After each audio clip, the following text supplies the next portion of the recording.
Olá, eu sou Walter Avelar e essa é a unidade 3 da disciplina Religião, Ciência e Tecnologia, com o tema Religião e Tecnologia Midiática. No mundo atual, quando se fala no tema mídia, automaticamente surge a ideia de tecnologias que produzem e difundem mensagens informativas. O processo midiático está intimamente relacionado à transmissão de algum tipo de mensagem, utilizando-se de meios de comunicação para atingir os objetivos propostos. Nesse contexto, podemos pensar num conjunto de tecnologias midiáticas que incluem jornal, rádio, televisão, cinema, outdoor, páginas impressas, internet e outros.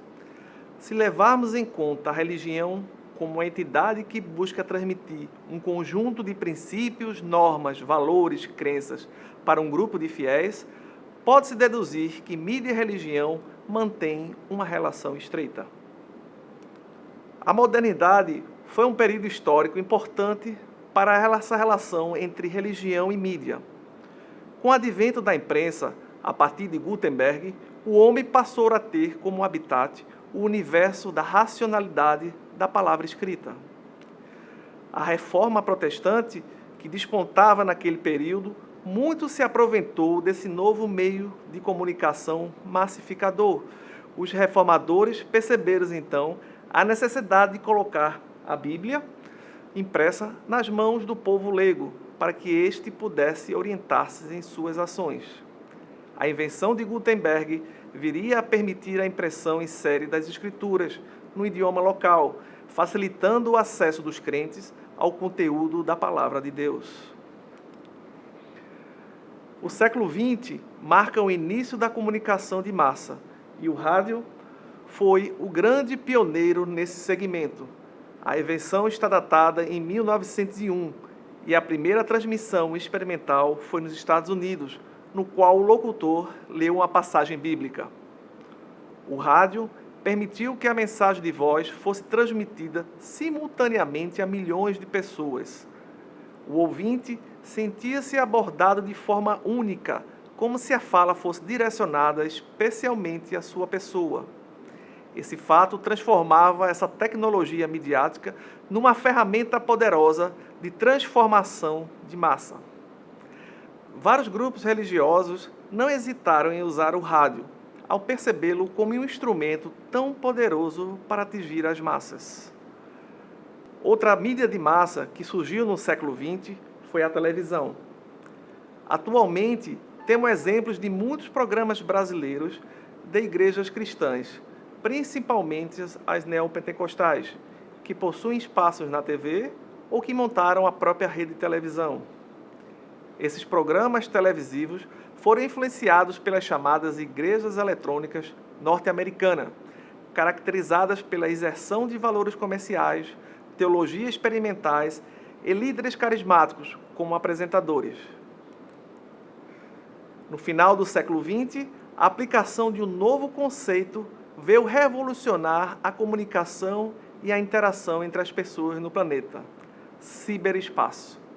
A internet seria, então, a concretização do ciberespaço, um ambiente criado de forma virtual através do uso dos meios de comunicação modernos.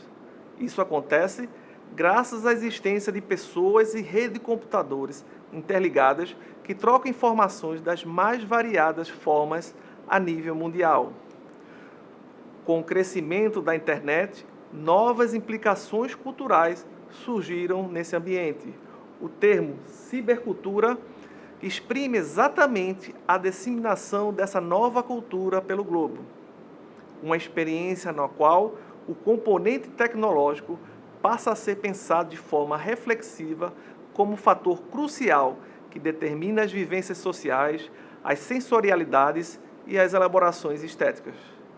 Podemos elencar algumas propriedades da cibercultura levantada pelo filósofo Pierre Levy. Interatividade. A comunicação no ciberespaço pode se apresentar como um veículo de comunicação de massa, atingindo um grande público, diversos receptores simultaneamente, ou como uma comunicação interpessoal, ao conectar dois internautas numa via de mão dupla. Um exemplo de ambiente bem interativo são as salas de bate-papo ou chats.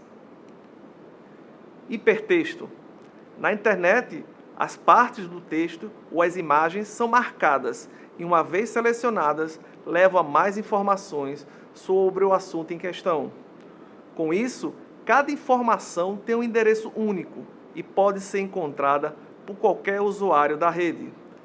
A quantidade de informação torna-se quase ilimitável e o tempo de acesso de uma página a outra é uma questão de poucos segundos. A navegação na World Wide Web. De site em site, de link em link, o navegador recolhe aqui e ali assuntos de seu interesse, podendo entrar em contato com um universo de informações sobre realidades religiosas. O internauta que queira pesquisar alguma religião específica pode utilizar-se, por exemplo, de mapas, filtros e seleções presentes, por exemplo, no conhecido Google. O universal sem totalidade. A tendência do universal sem totalidade da cibercultura diminui a força das crenças religiosas totalizantes, de sentido único e exclusivista. Essa democratização religiosa que o ciberespaço propicia tem facilitado a propagação do pluralismo religioso, um pensamento do qual todas as religiões são caminhos diferentes para se experimentar e responder no que o cristianismo é reconhecido como Deus.